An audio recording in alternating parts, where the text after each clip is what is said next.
Mokykloje mes toliau studijuosime antros dalies 4 pamoką. Mes kalbame apie Dievą, kurį turime palaiminimą ir privilegiją garbinti. Ir kalbame vis dar apie Dievo tobulumą. Jis tobulas prigimtyje, jo šventumas ir šlovė tobuli, Dievo teisingumas tobulas. Visa Dievo tiesa yra parašyta ir išreikšta jo žodyje. Ir Dievas visame kame elgiasi teisingai. Jo tobulumas pasireiškia per jo tobulus darbus. Praeitą kartą mes užbaigėme 119 psalmę 137 eilute. Viešpatie, tu esi teisus, teisingi tavo sprendimai. Kodėl kartais mes uždavėme klausimą žmogui sunku turėti biblinius įsitikinimus dėl Dievo teisingumo? Kodėl dažnai žmonės nenori sutikti su šia realybe? Kodėl žmonės vertina dažnai Dievą pagal savo supratimą? Kodėl retai gali pamatyti tuos, kurie nefilosofuoja, bet yra nuolankus ir nusilenkia prieš kūrėjo valią? Pažiūrėkime šiandieną į keletą atsakymų, susiekime juos su Dievo žodžiu ir pažiūrėkime dar kartą, kodėl šios tiesos yra svarbios ir kaip šios tiesos mums teisingai padeda suprasti Dievą ir jo tobulumą. 84 puslapyje Dievo visavaldystės ir savo sugėdimo nesupratimas. Tos problemos, tos spekulacijos, tos visos nuomonės ir filosofijos dažnai kyla dėl to, kad žmogus nepakankamai supranta, kas yra Dievas ir nepakankamai supranta, kas jis yra ir kokia yra jo padėtis. Todėl Dievo visavaldystė ir žmogaus sugėdimas.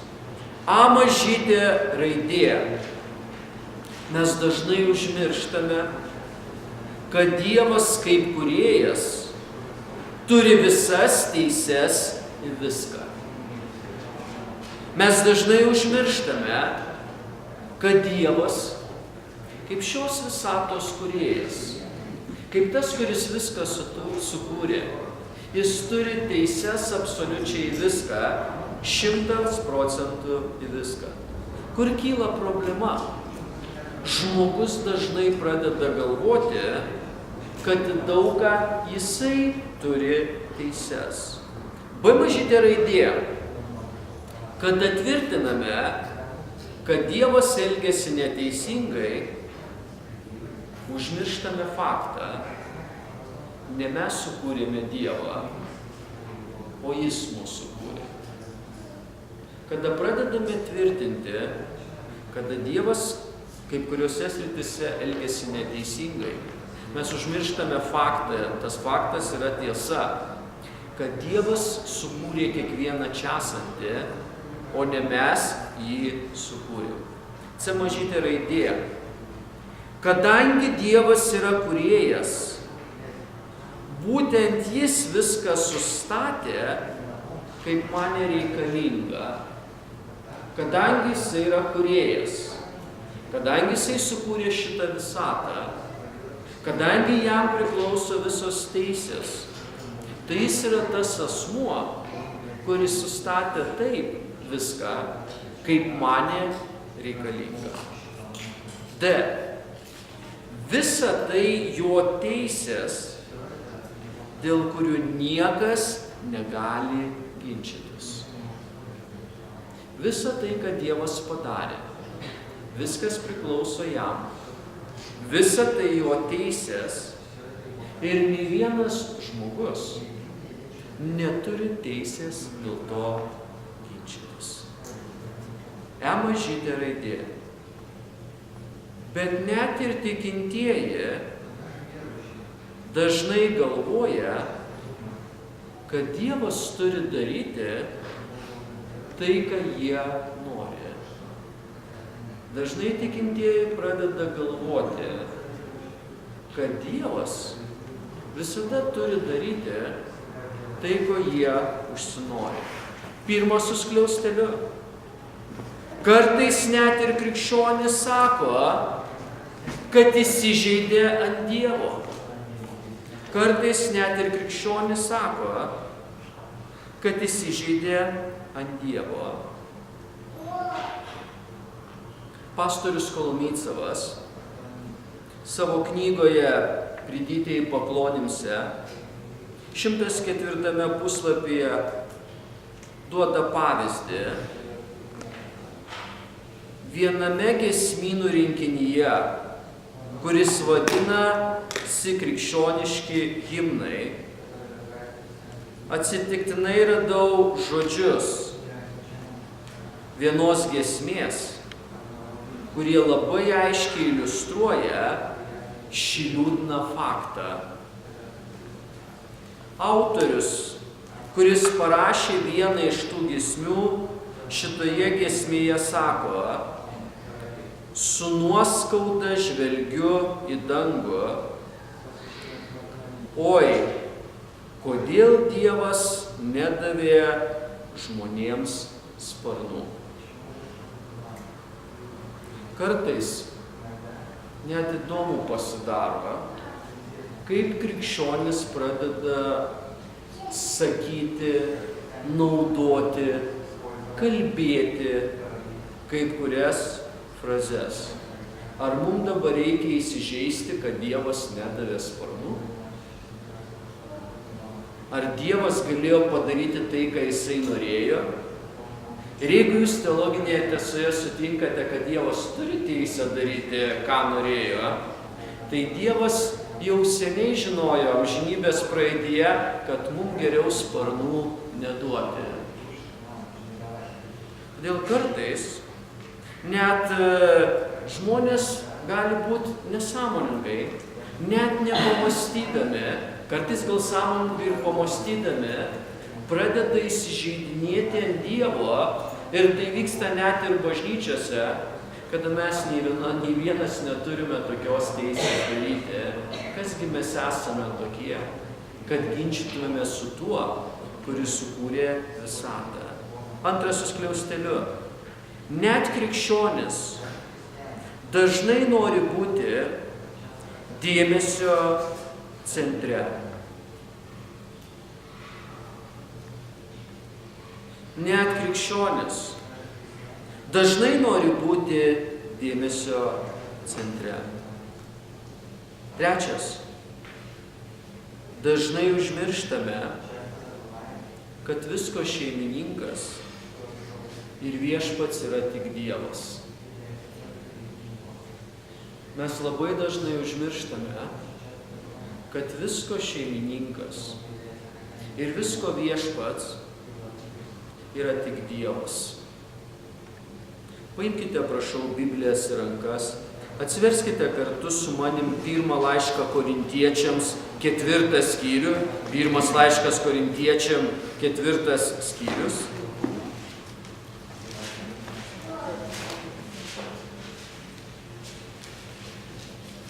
Ir pirmame laiške Korintiečiam, 4 skyriuje, pažiūrėkite, prašau, pradedant pirmą eilutę. 1 Korintiečiams 4 skyrius. 1 eilutė. Tegul kiekvienas laiko mus Kristaus tarnais ir Dievo paslapčių tvarkytojais. Lietuvių Biblijoje 4 skyriaus 1 eilutėje yra žodis išverstas tarnas. Aš seniai žiūrėjau rusų Bibliją, 1 eilutėje žodis tarnas. Slūžitėlį? Tikslesnis žodis šito vertimo turėtų būti graikų kalbos žodis dulas, vergas. Tai Paulius sako, tegul kiekvienas laiko mus Kristaus vergais. Šitas žodis vergas dažniausiai, kada buvo naudojamas Pauliaus dienomis, buvo susijęs su vergais, kurie atlikdavo labai specifinę užduotį Romos imperija, Romos kariuomenė turėjo laivyną ir laivai buvo statomi kelių aukštų. Pačiam žemutinėme aukšte sėdėdavo vergai. Ir jeigu ten tu būdavai vergas, to vergo laukdavo juodžiausias ir sunkiausias darbas. Laivo apatinėje dalyje būdavo ilgi irklai, dideli irklai. Ir vergai, kurie sėdėdavo toje apatinėje dalyje, jie turėdavo visą laiką sunkiai dirbti su tais irklais, kad tas didžiulis laivas judėtų reikiamą kryptimi. Paulius paima šitą žodį, Paulius žino aplinką ir kilmę viso to. Ir Paulius sako, aš esu toks Kristaus vergas. Ir 4 skyriaus 1 eilutėje jisai vadina save Dievo paslapčių tvarkytoju. Aš noriu paklausti jūsų, kas yra tvarkytojas jūsų mintise? Kas yra tvarkytojas? Jeigu pažiūrėtumėte į žodį graikų kalboje, žodis tvarkytojas yra tas, kuris yra atsakingas kitam. Man gal kažkas iš jūsų pavestumėt sutvarkyti savo reikalus. Jūs išvažiuojat ir paliekate įgaliojimą. Jūs išvažiuojat ir pasakot, mano gyvuliukus pamaitink. Jūs išvažiuojat, pasakote, tu turi tvarkyti su mano gėlėm, kol būsiu išvažiavęs. Arba aš būsiu 5 mėnesius išvažiavęs ir išvažiavusi išsirbliuok mano butą. Aš tik tvarkytojas, kuris atsakingas jums. Ir Paulius apie tai kalba, mes tik tvarkytojai, vergai tvarkytojai šitų dalykų. Ir antra eilutė labai svarbi. O iš tvarkytojų reikalaujama, kad būtų ištikimi. Mes ne šeimininkai, mums nepriklauso tie dalykai. Mums jie pavesti, kad mes su jais tvarkytumėmės ir tvarkytumėmės ištikimai. Ne mes dėmesio centre, vienas šeimininkas ir vienas viešpats ir jis yra Dievas. 4 su skliausteliu. Dievas turi teisę elgtis taip, kaip jis nori ir jis visada išlieka teisingas. Dievas turi teisę elgtis taip, kaip jis nori ir Dievas visą laiką išlieka teisingas. Kodėl jisai išlieka teisingas? Jeigu jūs atsiminsite Jono Evangeliją 14 skyrių 6 eilutę ir Kristaus žodžius, jisai sako, aš esu kelias, tiesa ir gyvenimas. Atkreipkite dėmesį, kas per vidurį. Jisai vardina, kad jisai tiesa. Jeigu jisai tiesa ir jeigu jūs tuo tikite, ir čia reikėtų sakyti, ne jeigu jisai tiesa, jisai yra tiesa, ir jūs tuo tikite, tai jūs turite suvokti, jis visada elgiasi teisingai. Tiesa niekada negali elgtis neteisingai. Todėl, kada kalbame apie Dievą, jis visada elgiasi teisingai. F mažytė raidė. Mes užmirštame, kad dėl savo nuodėmingumo mes esame verti tik bausmės. Mes užmirštame, kad dėl savo nuodėmingumo, dėl savo sugėdimo kaip žmonės, dėl to, kas mes esame savyje, mes esame verti tik bausmės. Pirmas su skliausteliu. Dėl nuodėmės, kuri gyvena mumise, mes užsitarnavome amžiną mirtį. Dėl nuodėmės, kuri gyvena mumise, dėl to, kad kas mes esame, nusidėjėliai. Mes užsitarnavome amžiną mirtį. Net ant sienos kaba jums iš kairės. Nuodėmės atlyginimas arba atpildas už nuodėmę yra mirtis. Ar reikia dar čia gilesnio paaiškinimo šitiem 3 žodžiams? Atpildas už nuodėmę yra mirtis. Atpildas, nuodėmė, mirtis. Labai aišku, ne? Dievas labai aiškiai išsireiškia, ką žmogus yra užsitarnavęs. Antras. Dievas uždraudė Adomui valgyti nuo medžio pažinimo gėrio ir blogio, įspėjo net jį. Dievas uždraudė valgyti nuo to medžio ir Dievas net įspėjo Adomą, Pradžios 2:17, bet nuo medžio pažinimo gero ir blogo nevalgyk, nes tą dieną, kurią valgysi jo vaisių, tikrai mirsi. Hebrajų kalboje ši frazė skamba. Ar atsimenat iš mūsų praeitų pamokų kaip? Hebrajų kalboje kaip šita frazė skamba? Ir jeigu jūs prisiminsite, arba aš jums priminsiu, jūs užsirašysite, kaip šita frazė hebrajų kalboje skamba? Mirsi. Mirte mirsi. Mirte mirsi. Šitaip frazė skamba iš hebrajų kalbos. Šita frazė pabrėžia rimtumą. Ir jeigu jūs pažiūrėtumėte į hebrajų kalbą, šita frazė reiškia mirsi tuoj pat. Šitoje vietoje mums reikia truputėlį sustoti savo mintise. Dėl to, kad aš ir tu šiandieną dar gyvename, kas tai yra? Malonė. Dėl to, kad jūs vis dar galite skelbti šiandieną Evangeliją žmonėms, kurie irgi yra nusidėjėliai ir jie vis dar gyvena, tai yra malonė. Dievas šitoje frazėje ir šitoje tiesoje, šitame teiginyje parodė malonę. Jis turėjo pilną teisę leisti iš karto numirti pirmiems žmonėms. Ir jūs vėlgi matote malonę, žmogus nieko neužsitarnavo. 4 su skliausteliu. Žmogus nepakluso įsakymui ir jis buvo atskirtas nuo Dievo gyvenimo šaltinio.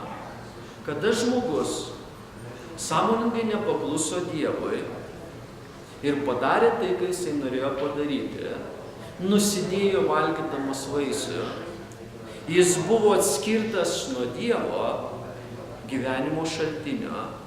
5 su skliausteliu. Mes kaip Adomo palikuonys esame dvasinės mirties padėtyje. Kiekvienas žmogus, kuris gimsta šioje žemėje, jis yra dvasinės mirties padėtyje. Jūs turbūt atsimenat, ar ne? Romiečiam 5:12 nesiversime, kai per vieną žmogų nuodėmė įėjo, jinai pasiekė visus žmonės. Jūs turbūt atsimenat, ką Paulius rašo Efeziečiam 2 skyriuje 1 eilutėje.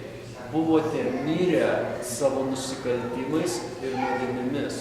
Kiekvienas žmogus gimsta į šį pasaulį dvasinės mirties padėtyje. 6 su skliausteliu. Nuodėmingumas tai mūsų įgimtos prigimties dalis. Nuodėmingumas tai yra mūsų įgimtos prigimties dalis. Jūs turbūt atsimenat, kad 51 psalmė Senajame testamente yra atgailos psalmė. Dovydas sako, aš prieš tave nusidėjau, sukurk širdį naują manyje, padėk, kad aš būčiau sudužęs prieš tave, o ne aukas neščiau tau. Bet jūs turbūt atsimenat, kada jisai kalba apie savo pradėjimą, kada jisai buvo pradėtas, jis aiškiai įvardina, nuodėminga pradėjo mane, ar atsimenat pagal psalmę, kas? Mano motina, ne? Mano mama. Vadinasi, nuodėmingumas tai yra įgimta mūsų prigimtyje. Mes esame toje padėtyje ir kiekvienas žmogus gimsta dvasinės mirties padėtyje. 7. Jei kalbėti apie teisingumą, tai mes visi nusipelnėme vieno amžino atskirimo nuo Dievo veido. Šioje vietoje, jeigu mes pradedame kalbėti apie teisingumą ir mes suvokiame rašto tiesą, atpildas už nuodėmę yra mirtis. Dar kartą pakartosiu. Atpildas už nuodėmę yra mirtis. Mes nusipelnė vieno dalyko. Tai, kas parašyta Dievo žodyje, atskirimo nuo Dievo. 8 su skliausteliu. leisti nusidėjėliui keliauti į pragarą būtų teisingas Dievo sprendimas. Jūs niekada apie tai nepagalvojo? Leisti nusidėjėliui keliauti į pragarą. Tas, kuris gyvena nuodėmėje, tas, kuris gimsta nuodėmėje, būtų teisingas Dievo sprendimas. Todėl šitoj vietoj dar kartą savo akcentuokime, kaip baisu ir neteisinga žmogui ir net krikščioniui yra pradėti kalbėti, kad Dievas yra neteisingas. Jeigu jūs norite teisingumo, jis yra teisingas. Ir teisinga būtų, kad Dievas pasakytų tikrai, ir jisai sako, atpildas už nuodėmę yra mirtis. 9. Bet Dievas yra meilė ir jis turėjo kitą būdą, kaip parodyti savo teisingumą. Jeigu jūs dar už tai nedėkingi, tai pradėkite būti nuo šiandien. Dėl to, kad jisai savo prigimtyje meilė, dėl to, kad jisai mylintis Dievas, dėl to, kad jisai savo prigimtyje gelbėtojas, jis turėjo dar prieš sukuriant šitą pasaulį kitą būdą, kaip parodyti savo teisingumą. 10. Dievas atsiuntė sūnų, kad numirtų už nusidėjėlį ir patirtų teisingą tėvo rūstybę. Dievas tėvas atsiuntė sūnų, kad jisai numirtų už nusidėjėlį ir patirtų visą teisingą Dievo rūstybę. Reiškia, jeigu tu prašai teisingumo, tai tu turi patirti visą teisingą Dievo rūstybę. Čia teisingumas. Ir mes dėkingi už Dievo meilę, kad jis savo plane turėjo kitą būdą, kaip parodyti savo teisingumą. Ir mums reikia dar giliau suvokti, kad visą šitą teisingumą patyrė sūnus, antras trejybės asmuo, kryžius, jo auka, jo kančios, jo mirtis, viską patyrė sūnus. Ten išsiliejo visas Dievo teisingumas ir visa jo teisinga rūstybė. 11 skliausteliu. Prieš jį užsirašant, aš noriu jūsų paklausti. Klausimas gali būti retorinis. Kiek Kristus padarė nuodėmę? Kiek jis turėjo nuodėmingumo savyje? Raštas sako nieko. Tas, kuris buvo be nuodėmės, patapo nuodėmę už tave ir už mane. Jis niekad nenusidėjo, nei žodžiu, nei gyvenimo, jis prigimtyje buvo nenuodėmingas. 11. Žmogaus nuodėmė turėjo gauti teisingą atpildą ir gavo Jėzaus Kristaus mirtyje. Žmogaus nuodėmė turėjo gauti teisingą atpildą, nes raštas sako, atpildas už nuodėmę yra mirtis. Ir šitą atpildą gavo Jėzaus Kristaus mirtyje. Ten išsiliejo Dievo teisingumas, ten išsiliejo Dievo rūstybė. Kristus visą tai patyrė ant savęs savo mirtyje. G mažytė raidė. Kada žmonės girdi tai, jie sako, kodėl ne visi žmonės išgelbėjami? Žmonės dažnai užduoda man šitą klausimą. Turbūt jau užduoda, kada jūs skelbėte Evangeliją. Kodėl tas Dievas neišgelbėja visų žmonių? Klausimas svarbus, klausimas logiškas, klausimas gilus, kad pamastyti. Pirmas su skliausteliu. Pagal žmogaus teisingumą visi žmonės turėtų būti danguje. Jeigu mes pradėsime vertinti savo teisingumą, visi žmonės turėtų būti danguje, ne? Jeigu Dievas meilė, jeigu Dievas malonė ir gailestingas, visi turi būti danguje. Antras. Bet toks žmogaus mąstymas yra neteisingas.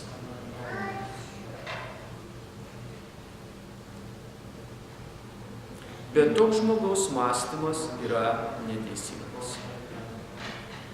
Pabandysiu pagrįsti, kodėl. Trečias su skliausteliu. Jeigu visi žmonės trokštų išgelbėjimo ir šauktųsi Dievo, o Dievas duotų išgelbėjimą tik kaip kuriems, tada galima būtų suprasti žmogaus pretenziją. Jeigu kiekvienas žmogus trokštų išgelbėjimo, šauktųsi Dievo, o Dievas tik sakytų, duosiu išgelbėjimo kaip kuriems tik tai, mes galėtume suprasti žmogaus pretenziją. Reiškiasi, jūs ateinate į darbą, kur jūs dirbote, su jumis dirba 20 kitų darbuotojų ir kaip kuriuose darbuose būna tokios 5 minutės arba kavos išgerimas kartu, kad pasiruošti dienai. Tai geras dalykas, kad pabendrauti vienas su kitu, kas dirba kolektyve. Ir jūs įsivaizduojate, toje darbo vietoje jums bendradarbiai, 20 bendradarbių, kur jūs dirbate, pradeda sakyti, negerkime šiandieną kavos. Aš tik trokštų išgelbėjimo, trokštų Kristaus, trokštų išgelbėjimo, nereikia šiandien kavos. Ir jūs sakot, nu ir kas, kad tu trokšti, nu ir kas, kad tu šaukiesi, nėra tau išgelbėjimo. Tada visi galėtų pareikšti pretenzijas ir pasakyti, kaip čia yra. Bet jūs turbūt nežinote, kada skelbiate Evangeliją, kad nedaugelis žmonių jums pasako, o dabar trokštų šito dalyko, ar ne? Todėl, jūs vėlgi matote, niekas negali reikšti Dievui pretenzijos. Niekas negali reikšti pretenzijos. 4 su skliausteliu. Realybė yra visai kitokia. Realybė yra visai kitokia. O kokia ta realybė, sekantis 2 punktai? 5 su skliausteliu. Žmonės neieško išgelbėjimo ir neliūdi dėl savo nuodėmių. Žmonės neieško išgelbėjimo ir neliūdi dėl savo nuodėmių. Į darbą, kur jūs ateinate ir toje aplinkoje, kur jūs dirbate, jūsgi matote, kad kai kurie bendradarbiai meluoja, kai kurie bendradarbiai gyvena amoraliai, kai kurie gyvena nesantokose, ar prie kavos puodelio jūs turite liūdesio laiką kartu su jais, kada jie sako, kaip man liūdna, kaip susitvarkyti. Jie priima nuodėmę kaip normalų dalyką. O kas čia blogo? Visi taip gyvena. Žmogus neieško išgelbėjimo ir neliūdi dėl savo nuodėmių. 6 su skliausteliu mes turėtume labai konkrečiai pasakyti, žmogus labai aktyviai priešinasi Dievui. Nusidėjėlis žmogus ne tik labai, bet labai aktyviai priešinasi Dievui. Pas jūs yra atspausdintos kelios eilutės, bet jeigu jums nesunku, atsiverskite Romiečiam 3 skyrių, mes keliomis eilutėmis pažiūrėsime daugiau negu parašyta.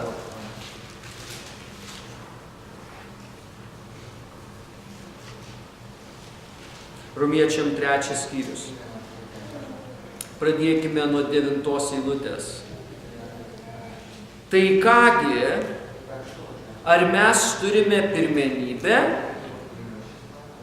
Visai ne. Juk jau įrodėme, kad žydai ir pagonis visi yra nuodėmės valdžioje. Ką reiškia šitas teiginys visi nuodėmės valdžioje?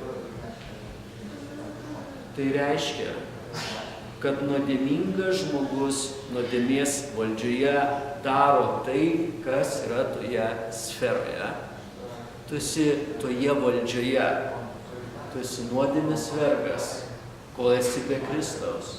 Ir tu darai tai, kas yra toje sferoje. Keliaukime toliau. 10 eilutė. Kai ir parašyta, nėra teisaus, nėra nei vieno. Nėra išmanančio, nėra, kas Dievo ieškotų. Kada esi nuodėmės valdžioje, tu neieškai Dievo. O šitoje vietoje mes turime būti dėkingi už šventosios dvasios darbą, kad jisai kažką atlieka nusidėjėlio širdyje. Ir tu pateki ir pradedi šauktis Dievo. Jis nieks neieško Dievo. Negali ieškoti Dievo, nes tu esi visai kitoje valdžioje. Ir tu darai tai, kas yra tos valdžios sferoje. Jūs pasižiūrėkite toliau. 12 eilutė. Kiek paklydo? Kiek? Visi paklydo ir tapo netikusiais. Nėra kas gero darytų, nėra nei vieno. Nei vienas nedaro tai, kas patiktų Dievui. Kada tu esi nuodėmės valdžioje, nei vienas žmogus toje valdžioje nedaro tai, kas garbintų Dievą. Žmogus daro tai, kas jam yra patogu. Jų gerklė, 13 eilutė, atviras kapas, savo liežuviais klastas jie rezgė, gyvačių nuodai lūpose, jų burna pilna keiksmų ir kartumo, jų kojos eiklios kraujo pralieti, jų keliuose griuvimas ir vargas. Jie nepažino taikos kelio. Ir pažiūrėkite, kai viskas baigėsi 18 eilutėje. Ir prieš jų akis nestovi Dievo baimė. Žmogaus apibūdinimas, kada jis yra nuodėmės valdžioje, yra toks, kaip parašyta Romiečiam 3 skyriuje. Ar dar paskaičius tokias tiesas kyla kokių nors pretenzijų? Ar dar kyla noro ginčytis su Dievu dėl kažko? Ir mums belieka vienas dalykas. Vėl nukeliauti prie Dievo malonės sosto. Vėl Dievo akivaizdoje prisiminti, kad jis yra meilė. Vėl prisiminti tą auką, ant kurios išsiliejo visas teisingumas. Nulenkti savo širdį ir nulenkti savo galvą prieš Dievą. Gal net suklaupti kelius. Ir tik dėkoti Dievui, kad Dievas savo plane turėjo nuostabų tikslą ir nuostabų numatymą, kad visą šitą teisingumą ir teisingą rūstybę priėmė Kristus. Be jo mes neturėtume vilties, be jo nebūtų išgelbėjimo ir be jo tik tai būtų viena – atpildas už nuodėmę yra mirtis. Bet amžinasis gyvenimas yra Dievo dovana. Kame? Kristuje Jėzuje. Kaip mums reikia suprasti šitas tiesas, ką Dievas savo savaldystėje padarė ir ant kiek žmogus yra sugedęs savyje, kaip apibūdina Romiečiam 3 skyrius. Kitą sekmadienį mes žiūrėsime į kitas tiesas ir vėlgi visi kartu mąstysime, kodėl neteisinga reikšti pretenzijas Dievui. Pasimelskime, prašau, visi kartu. Pasimelskime. Viešpatie, dėkojam tau dar kartą, kad turime galimybę kalbėti apie svarbias tiesas. Norime pripažinti tavo akivaizdoje, kad jos yra labai gilios. Mums reikia tiesiog, kad tu vestum, kad tu apšviestum Viešpatie Dieve. Mes meldžiame, kad šitų tiesų supratimas vestų į nepasipūtimą, bet ir dar gilesnį tavo garbinimą. Viešpatie, labai dėkojame tau, kad tavo teisingumas ir teisinga rūstybė buvo išlieta ant tavo sūnaus, kada jis buvo ant kryžiaus ir numirė už mūsų nuodėmes. Mes suvokėme, kad be to mes būtume be jokios vilties ir kiekvienas gautume tavo paskirtą atpildą už savo nuodėmes. Viešpatie, padėk, kad tavo malonė būtų labai brangi mūsų gyvenimuose.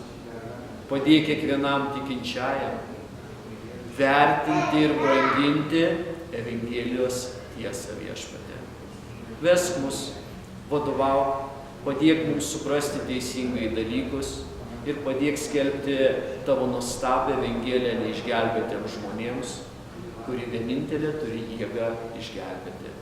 Ir Viešpatie Jėzų Kristų viso to meldžiu, padėkoju. Amen. Pertrauka.